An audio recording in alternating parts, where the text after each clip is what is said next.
Alright, so in a pre-show match, we had Matt versus Jeff. Yeah, we had Matt versus Jeff in a title match for the European title.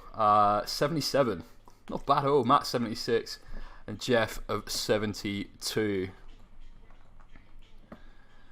Alright, main show. Nope.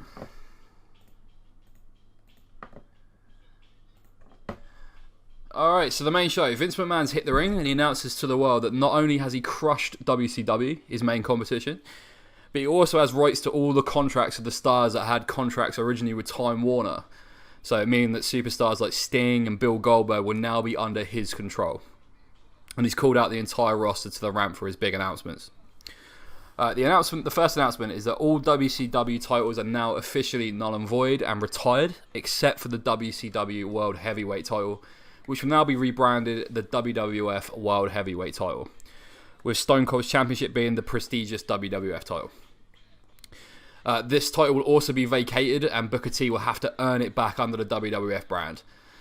We can see Gregory Helms and Booker T having to be held back by the Dudley Boys. The second announcement, he announces that Stone Cold and Triple H will now have to defend their WWF and Intercontinental titles respectively at Judgment Day, and if either of them should lose, they will immediately vacate their tag team titles. Austin and Trips blow a gasket. The number one contender for Austin's championship will be decided tonight on Raw, with a match between the two greatest of their respective eras, HBK Shawn Michaels versus the Nature Boy, Ric Flair. The third and final announcement is the new WWF World Heavyweight Championship will be fought over at Judgment Day in a fatal four-way match, with Booker T already qualifying, seeing as he was the former champ. The three other competitors will be decided on one-on-one matches taking place over the next 3 weeks between WWF's and WCW's top stars deciding the other three places. 100 rated. Not a bad start. Not a bad start at all.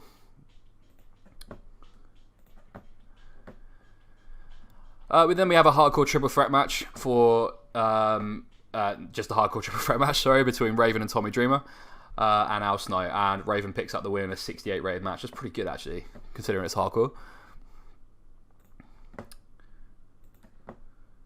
Raven also debuted a new spot. We're going to do a lot with Raven, so that'll be good. That's good.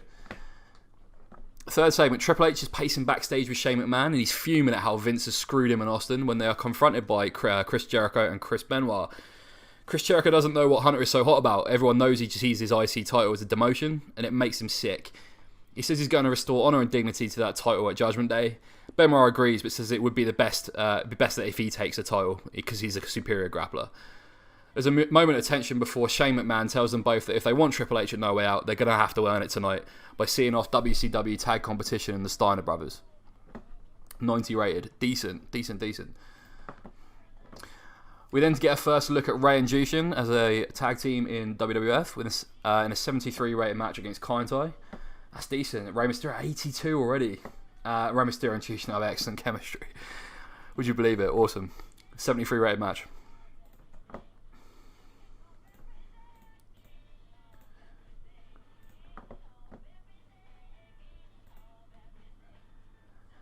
We then have a next segment where Undertaker and Kane have hit the ring, and Deadman Inc. picks up a microphone. He says he's pleased to see fresh meat that have come over from the lesser brand, WCW. It's just more ass to kick. Make no mistake, this is still his yard. Always has been, always will be. And if any of the new boys from WCW have a problem with that, they can come on down and he'll make them famous. The NWO music hits, and Scott Hall, Kevin Nash, and Hulk Hogan make their way down. They stare down the Brothers of Destruction before Kevin Nash throws the first punch. A brawl ensues, and the numbers eventually catch up on the Brothers of Destruction, with Hogan dropping the leg on Taker before tagging his motorcycle with the NWO symbol. 100 rated. Already off to a great start with this show.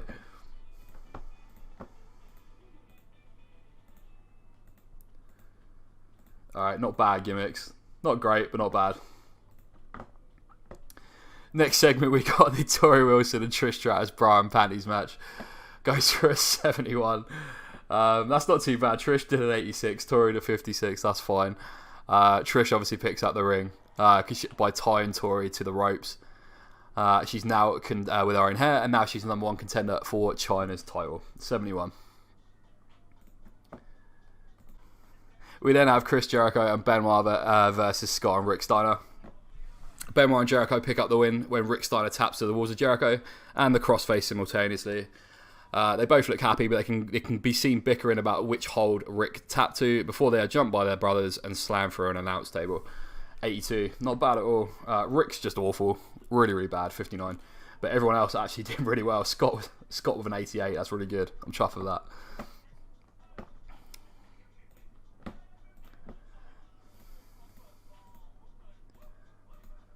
Gimmicks are decent as well, that's good. The Rock's backstage with Jonathan Coachman, who asked him about the qualification match tonight with Diamond Dallas Page and whether it was fair for Booker T to be stripped of his title. The Rock says it must suck to be Booker T, but he's focused on only one thing and one thing only, and that's whooping that Diamond ass tonight. 90 rated. We then have The Rock versus Diamond Dallas Page, and Rock gets a win with the People's Elbow. 71. They don't click. Okay, fair enough. 76 and a 57. We're not going to do that one again, that's for certain.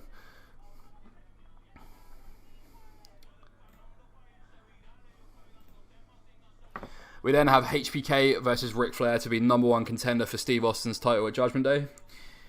HBK picks up the win, 83. They both came in at 91, so I think that's just literally because there's no storyline behind it. That's not a better match.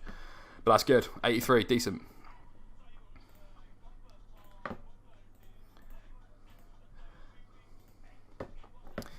We then go backstage and Kurt Angle comes up to a bloody and beaten Ric Flair backstage and congratulates him for his effort, but he was never going to beat HBK.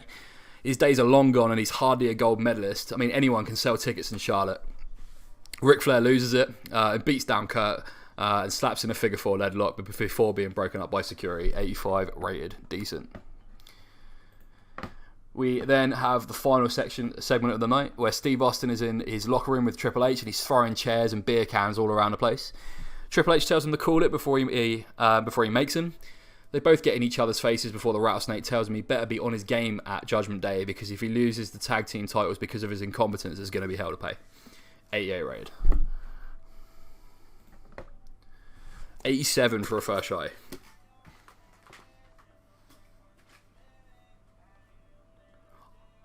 I'm actually chuffed with that, considering there's no storyline heat on anything. I'm mad chuffed with that.